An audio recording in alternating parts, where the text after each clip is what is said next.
So, a lot of you have asked me why I didn't do any coverage of the Amber Heard Johnny Depp trial. Some of you have asked me why I haven't done anything about the Will Smith slapping incident. And I figured I would share why I didn't initially cover this. First of all, it just is like celebrity crap. It's like first world problems. I don't normally really talk about stuff like that because, I'm not saying I didn't investigate it because I did. I just don't feel like stuff like that really needs more attention than it's already getting. But one thing came up when this meme popped up on my Facebook, and I went, you know what? This might be a good opportunity to have a conversation that we don't typically have, and that is about toxic femininity. Some of you may remember the video I did called Strong Women, Who Are They? And if you haven't, you should watch it. It's probably one of the best videos I've ever done. I'll put it in the cards at the end of this one. And I want to preface this by saying to all of my female audience members, I love you, I'm not a misogynist. I don't hate all women. That's not what this is about.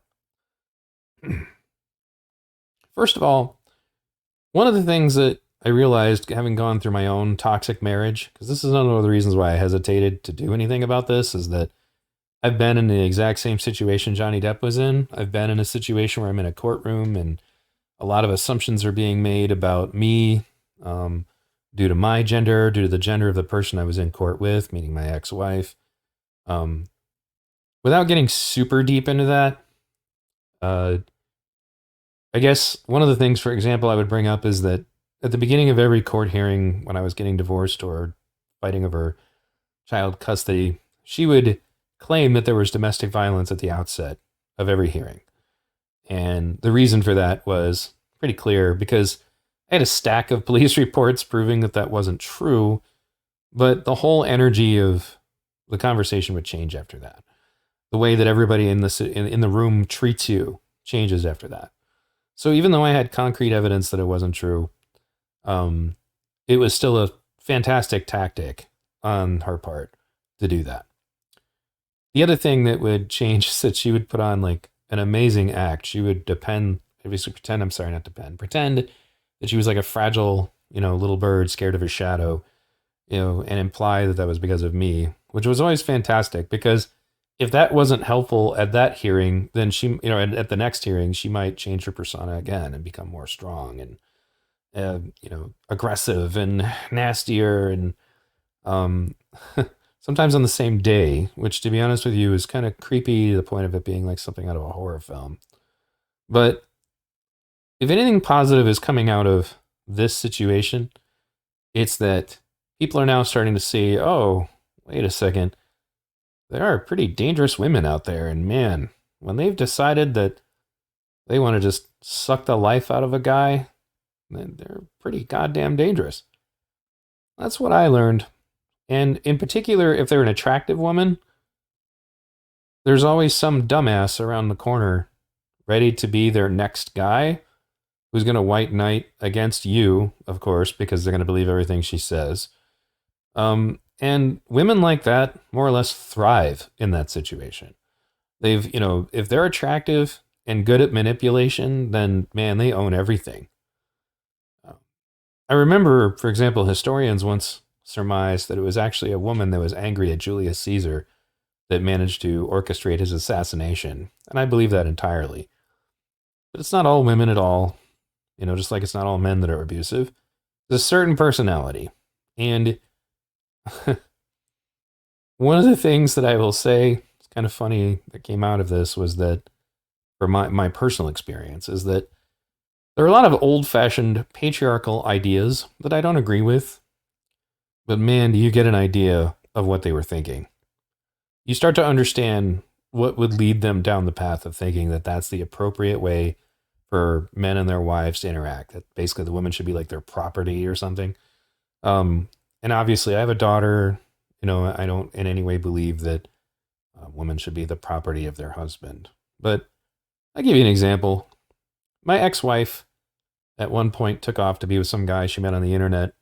She took 3 months of our money. And the reason I say 3 months is because we had roommates. She didn't pay any of the bills. She was saving up for this leaving thing she was going to do. And She tried to take off with the family car. I managed to prevent that. But she knowingly lied to everybody in the house and put her family at risk and put her roommates at risk. Taking all that money to go off and do whatever.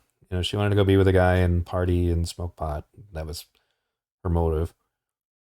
And I remember going there because I found her address, because I wasn't trying to get her back at that point, but the utility companies that she didn't pay were about to shut off all of our utilities, and they would not put the utilities in anyone else's name until they had spoken to her. And so I went there to talk to her, and I brought the police with me because I didn't even want there to be any question about what my motives were.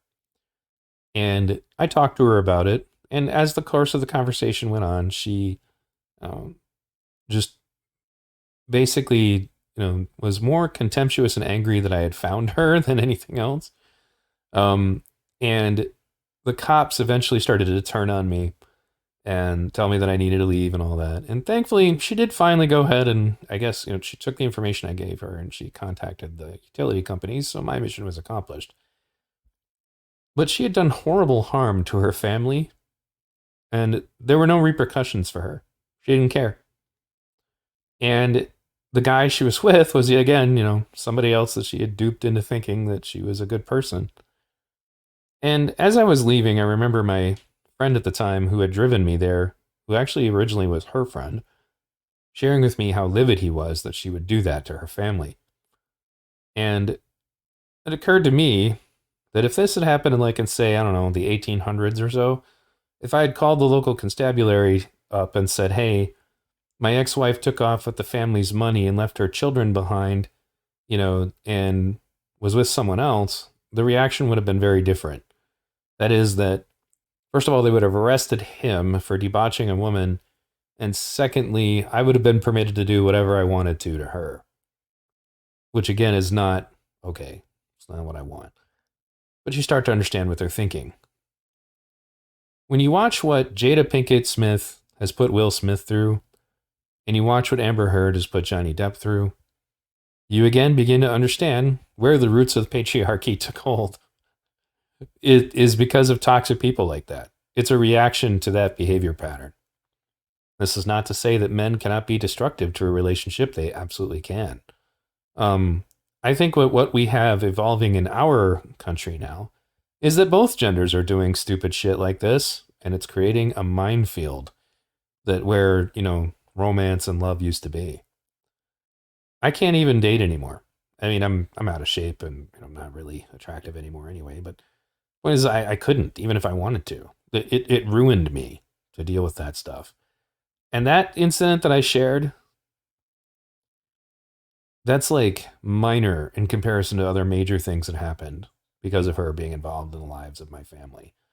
And my children and I are still scarred from it to this day.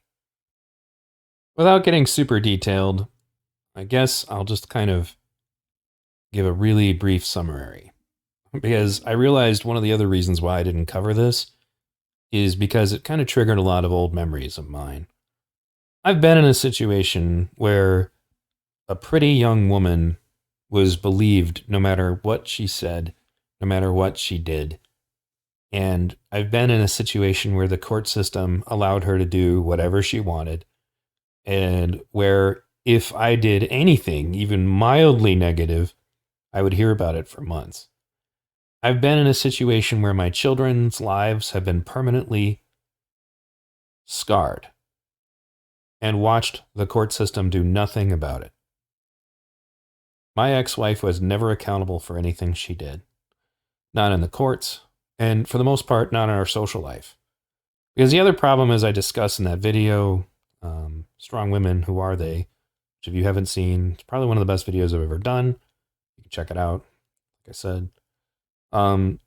Is that there's always some dumbass around the corner ready to give a girl like this a chance. Ready to believe that all the negative things that he's heard about her are not true. And again, there's guys who do stuff like this. But it's not what we're talking about at the moment.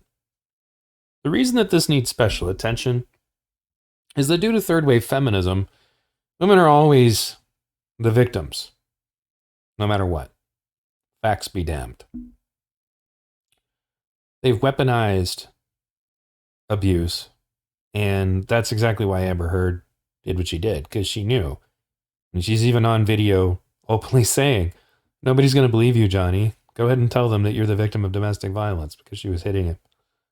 You know, she knew. She knew how it works. And fortunately enough for her, or rather for him, he has recordings of this shit. Because I've been in court with a woman like that, and I got to tell you, if you didn't record it, oh my God, you know, they have a script that they go with, and that's something that I always noticed, was that in the court system, there would be times when I would have evidence of things that she had done wrong to me or to my children. And when I was able to present that evidence convincingly, people in the court would react like we were rehearsing for a play or something. And my version of the script, for some reason, was dramatically different than theirs. They would get confused. Like, wait a minute, what do you mean she's the one who's behind on child support? Like, what do you mean she's the one who hit you? You know, what do you mean she's the one who, you know, stole money from the family? You know, what do you mean she's the one who's using drugs? And it would really put them off, because the more confused they get, the more insecure they would get. And when you get a judge or a magistrate to be insecure, they're really less likely to change anything. So all the cards always played in her favor. We could either tie, essentially, nothing would change, or she would win something else. That's how it always went. And there's actually a really great documentary you could watch about this topic called Divorce Corp, C-O-R-P, where they go over the fact that divorce is a huge money-making enterprise. But again, getting out of the courts and into the social issue, women like Jada and Amber Heard, because they're beautiful, you know, it's interesting to see the way that the social dynamics work. Like how much a beautiful but evil woman can get away with and never be held accountable. It's amazing, really, to watch how it unfolds. Here's what I would tell you guys, and gals for that matter. A little piece of advice, some wisdom that I learned. When you meet somebody and you find them physically attractive, what we tend to do is project onto them who we want to believe that they are. And because again, you know, being physically attracted can be pretty intense, you know, especially if you're having sex already, something that we don't, again, you can talk about old fashioned values, you know, you start to understand why people didn't do that back in the day. But anyway, you project onto them who you want them to be. And then months go by and you start to realize a couple things. One of which is, man, feels like that honeymoon effect that made all that sex so intense is fading. Maybe I wasn't really in love with them after all. That's if you actually have that cognitive thought. What really happens usually is people just think that they're falling out of love with someone or whatever. The other thing is that you start to realize that the person is not who you imagined they were, and then you start to hate them for not being who they never were in the first place. You lied to yourself about that person because you were physically attracted to them, and you lied to them about who you were because you wanted them to like you. That tends to be how we start these relationships, and also tends to be how we end them. So don't do that. Before you commit to somebody, and this is another one, it's a really big deal, okay? You have one chance to determine who the other parent of your child is and what the other half of their family is like. That chance comes before you decide to have sex with someone. And this is advice for both men and women, because my God, I divorced my ex-wife, but because I had kids with her, I had to put up with her for way more years than I ever wanted to. So before you have kids with somebody, make damn sure, not just about like whether or not you can get along with them, but remember that you're essentially interviewing your child's other grandparents, their other aunts and uncles, and their mom. You get one chance, or dad if you're the woman, one chance to determine who that person is for your child. And after that decision's made, it cannot be unmade. There are a lot of times that I'm sad and I wish that my kids had a better mom. But under the bridge, well, water under the bridge now. Nothing I can do about it now. I have more to say on this topic, but I had to stop myself. See, I've been at this for maybe 2 hours because I realized I had so much baggage about this, and I need to sift through how I wanted to present it. But remember what I just said. I'll bet you that there were warning signs that Johnny ignored about Amber. And I'll bet you that there were warning signs that Will ignored about Jada. And I'm sure that there are plenty of women out there that it's the same thing. That you probably had some warning signs that maybe that guy wouldn't be a good dad, but you let your sexual attraction to them overpower your reason. Happens all the time. It doesn't help that there's this problem that, especially when they're younger, women have an attraction to toxic people. They consider it like masculine energy or whatever. They don't ever openly say it. That's not something that they admit. But in many cases, somebody you're sexually attracted to might actually be a really terrible parent. And might actually be not so good of a husband or wife. So take time to really get to know somebody before you do anything permanent like have a child with them. Thanks for tuning in, folks. I've got some more to come.